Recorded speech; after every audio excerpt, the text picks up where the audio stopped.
நாதேன முனிநாதேன பவேயம் நாதவானஹம் யஸ்ய நைகமிகம் தத்துவம் ஹஸ்தாமலகதாம் கதம். புண்ணியமான இந்த வீராண தீர்த்தத்தை முதலில் நாம் புரோக்ஷணம் செய்து கொள்ளலாம். ஏனென்றால் எத்தனையோ மகான்கள் பாகவதோத்தமர்கள் இந்த புண்ணிய தீர்த்தத்தில் தங்களுடைய நித்தியகர்மானுஷ்டானங்களை செய்துள்ளதை நாம் அறிகின்றோம். பகவத் ராமானுஜருடைய வைபவத்தை தொடர்ச்சியாக அனுபவிக்கக்கூடிய இந்த கால விசேஷத்திலேயே உயர்ந்த குரு பரம்பரை எனப்படக்கூடிய அந்த ஆச்சாரிய வம்சத்தை நாம் பரிபூர்ணமாக பார்த்து வருகிறோம். ஒரு ஆச்சாரியருடைய பெருமை பேசும் பொழுது அவருடைய குலத்தின் பெருமையையும் நாம் அனுபவிக்க வேண்டுமென்றோ அந்த வகையில்தான் சிரேஷ்ட குலம் என்று வேதங்களில் புகழப்படக்கூடிய சொட்டை குலத்தின் பெருமையை பிரபாவத்தை பார்த்து வருகிறோம். அதன் நடுவே தற்பொழுது வீரநாராயணபுரம் என்னும் இந்த ஏரியின் மாகாத்மியத்தை பார்த்து வருகிறோம். சென்ற தொடரில் சொல்லப்பட்ட விஷயம் என்ன? பெருமான் பிராட்டியினுடைய கருணை என்னும் தண்ணீரை உறிஞ்சிக்கொண்டு நம்மாழ்வார் என்னும் மழை மேகம் நாதமுடிகளாகிறதான மலையில் பொழிந்தது.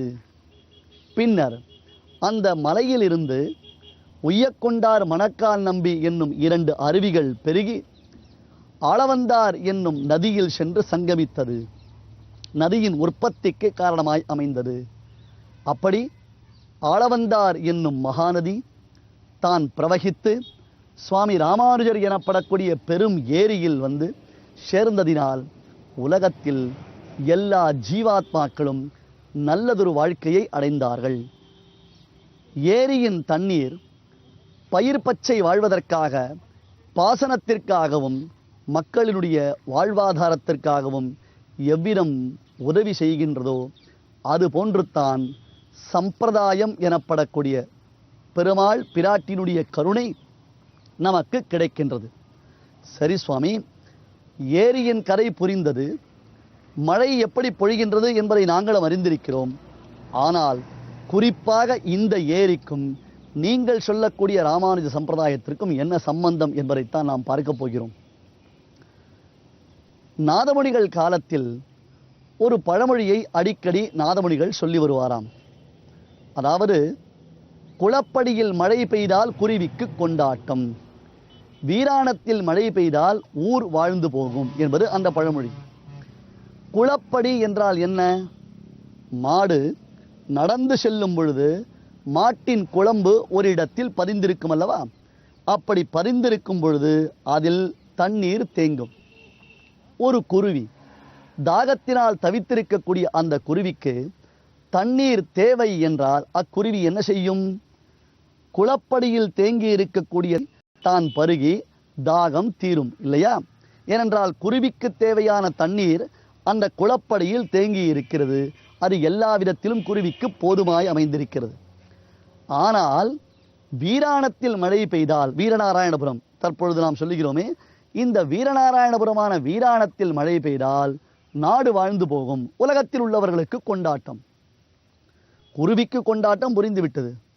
வீராணத்தில் மழை பெய்தால் என்ன கொண்டாட்டம், எப்படி ஒரு கொண்டாட்டமானது உண்டாகும் என்னும் கேள்வி உண்டாகிறது அல்லவா? எப்பொழுதுமே பரம்பரையாக பழமொழியை சொல்லி வருவர்கள் அந்த பழமொழியின் உள்ளர்த்தத்தை ஒரு பொழுதும் யோசித்து பார்ப்பதே இல்லை. தங்களுக்கு தெரிந்த அளவிற்கு பழமொழியை சொல்லுகிறார்களே தவிர்த்து அதன் உள்ளுக்குள்ளே பொறிந்திருக்கக்கூடிய அர்த்தத்தை அவர்கள் அறிவதே இல்லை இல்லையா? அந்த விதத்தில் தான் எல்லோரும் பழமொழியை சொல்லிக் கொண்டு வந்தார்கள். அதன் பின்னர் பகவத் ராமானுஜருடைய அவதாரம் ஏற்பட்டது. பகவத் ராமானுஜர் இந்த பழமொழியின் பொருள் என்ன, எதற்காக இப்படி ஒரு பழமொழி சொல்லப்பட்டிருக்கிறது, இதனுடைய உள் அர்த்தம் என்ன என்பதை தான் யோசித்து பார்ப்பதற்காக தலைப்பட்டார். சரி, எதற்கும் நாதமணிகளுடைய திருவவதார க்ஷேத்திர விசேஷமான இந்த வீரநாராயணபுரத்திற்கே வந்து பார்த்து விடலாம் என்று எண்ணியவராக சுவாமி ராமானுஜர் இந்த வழியாக வீரநாராயணபுரத்திற்கு வருகை தந்தார். இக்காலத்தில் உள்ளதை போன்று அந்த காலங்களில் வசதி வாய்ப்புகள் உண்டோ? சுலபமாக நம்மிடத்தில் இருக்கக்கூடிய வாகனங்களினால், கார், பஸ் முதலான வாகனங்களை கொண்டு வெகு வேகமாக இந்த இடத்தை கடந்து விடுகிறோம். ஆனால் சுவாமி ராமானுஜர் இங்கு ஏதோ ஒரு விசேஷம் இருப்பது போன்றிருக்கிறது. இதில் ஏதோ ஒன்று விசேஷம் இருக்கின்றது. அது என்ன என்பதை நாம் ஆராய்ந்து பார்க்க வேண்டும் என்பதாக அங்கிருந்து பாரசாரியாக இந்த வீராணம் ஏரியை தான் பரிபூர்ணமாக கட்டாட்சித்து கொண்டு வந்தார் என்றால் ஆராய்ந்து பார்த்து கொண்டே வருகிறார். வரிசையாக இங்கே மதகுகள் அமைந்துள்ளன. இதோ நாம் இருப்பதும் ஒரு மதகுதானே. பாசனத்திற்காக தண்ணீரை திறந்து விடுகிறார்கள். இப்படி நிறைந்திருக்கும் பொழுது பாசனத்திற்காக மதகுகள் திறக்கப்பட்டால் என்ன ஆகும்?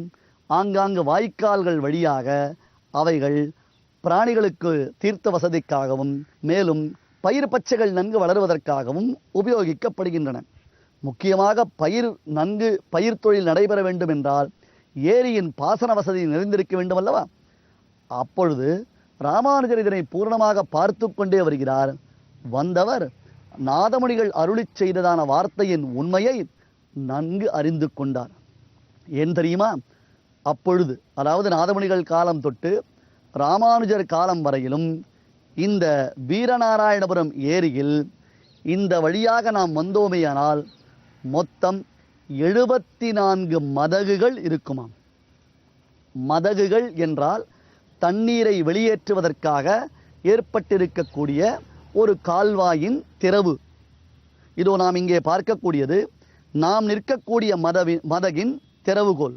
ஆகையால் இங்கே இந்த கதவை திறந்தால், மதகை திறந்தோமையானால் உடனே தண்ணீரானது பீரிட்டு வெளியேறி கால்வாய்கள் வழியாக பயிர் பச்சைகள் நன்கு வளர்வதற்காக பாய்ச்சப்படுகின்றது. இதை பார்த்தார் ராமானுஜர். 74 மதகுகள் இங்கே அமைந்திருப்பதை பார்த்தவர் மிகுந்த வியப்பெய்தினார். நாதமுனிகள் என்னும் மகனீயருடைய தீர்க்கதரிசித்துவம், ஆம், எதிர்காலத்தில் நிகழ்வதையும் அறியக்கூடிய வல்லமை பெற்றவராக அந்த நாதமுனிகள் திகழ்ந்ததை எண்ணி எண்ணி இவர் பூரிப்படைந்தார். ஏன் தெரியுமா? மறுபடியும் ஒரு முறை இந்த ஸ்லோகத்தின் தத்துவத்தை நாம் நெஞ்சத்தில் இருத்திக் கொள்ள வேண்டும். லக்ஷ்மீநாதாக்கிய சிந்தௌ ஷடரிபு ஜலரஹ பிராப்ய காருண்ய நீரம். பெருமான் பிராட்டியினுடைய கருணை என்னும் அந்த தண்ணீரை உறிஞ்சிக்கொண்டு நம்மாழ்வார் என்னும் மழைமேகம் விசேஷமாக நாதமுனிகள் என்னும் மலையில் பொழிகின்றது. அதிலிருந்து 2 அருவிகளாக உய்யக்கொண்டார் மணக்கால் நம்பி என்னும் அருவிகள் ஆளவந்தார் என்னும் நதியாக மாறியன. அந்த நதியில் சென்று சங்கமித்தன. அந்த நதி ராமானுஜர் எனப்படக்கூடிய ஏரியில் வந்து சேர்ந்தது. இதனால் பிராணிசஸ்யம் என்றால் மக்களுடைய வாழ்வாதாரம், மக்களாகிற பயிர்கள், அந்த பயிர்கள் நன்கு செழிப்புற்று வளர்ந்தன. புரியவில்லை அல்லவா? இப்பொழுது விளக்குகிறேன்.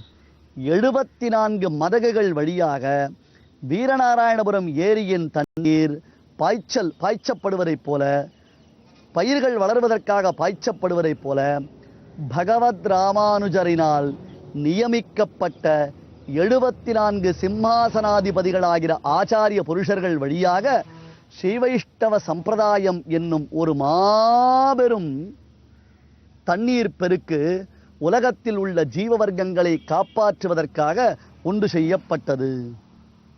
ஆம், இந்த ஏரி சுவாமி ராமானுஜர் என்னும் ஏரி. இந்த ஏரியில் நிறைந்திருக்கக்கூடிய தண்ணீர் எம்பெருமானுடைய கருணை என்னும் தண்ணீர். இந்த கருணை என்னும் தண்ணீர் ராமானுஜர் ஏரியிலிருந்து நம்மை போன்ற ஜீவாத்மாக்கள் உய்வதற்காக பாசன வசதி பெறுகின்றது. எது வழியாக தெரியுமா? மதகுகள் வழியாக பாசன வசதி பெறுவதைப் போல 74 சிம்மாசனாதிபதிகள் என்னும் ஆச்சாரிய புருஷர்கள் வழியாக இது முழுவதுமாக பாசன வசதியை அடைகின்றது என்பதுதான் தத்துவார்த்தம். இந்த உள்ளர்த்தத்தை வைத்துதான் பெரியோர்கள் லக்ஷ்மிநாதாக்கிய சிந்தோ என்னும் ஸ்லோகத்தை சொன்னார்கள். நாதமுனிகள் குளப்படியில் மழை பெய்தது என்றால் குருவிக்கு கொண்டாட்டம், வீராணத்தில் மழை பெய்தது என்றால் ஊரெல்லாம் வாழ்ந்து போகும் என்று சொன்னாரே.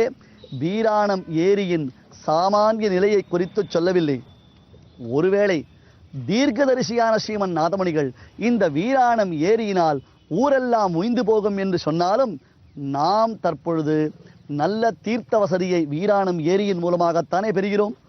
குடிதண்ணீர் தேவையை நமக்கு பூர்த்தி செய்யக்கூடியது இந்த ஏரிதானே.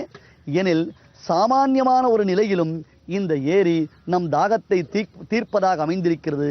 அதுபோன்று சம்பிரதாயம் என்னும் நிலையிலும் இந்த ஏரி நம்முடைய தாகத்தை தாபத்தை தீர்ப்பதாக அமைந்திருக்கிறது என்றால் ஸ்ரீமன் நாதமுனிகளுடையதான அந்த தீர்க்க தரிசனத்துவம் எத்தகைய சிறப்பு வாய்ந்தது. ஸ்ரீ வைஷ்ணவ சம்பிரதாயத்திற்கும் இந்த ஏரிக்கும் மாபெரும் ஏரிக்கும் உள்ளதான நெருங்கிய தொடர்பு எத்தகையது என்பதை நாம் அனைவரும் நன்கு அறியலாம். ஆகையால் வீரநாராயணபுரம் எனப்படக்கூடிய வீராணம் என்னும் இடத்திற்கு வரக்கூடிய நாம் காட்டுமன்னார் கோவிலில் மன்னாரை சேவிக்க வேண்டும். ஸ்ரீமன் நாதமுனிகளுடைய அவதார வைலட்சண்யத்தை அனுபவிக்க வேண்டும். இந்த ஏரியின் தண்ணீரை ஒரு துளியாவது அருந்தினோமையனால் நம் ஜென்மாக்களில் செய்த பாபங்கள் எல்லாம் நம்மை விட்டு நீங்கி போகும். இனி தொடர்ந்து நாதமுனிகள் அவதார வைபவம்.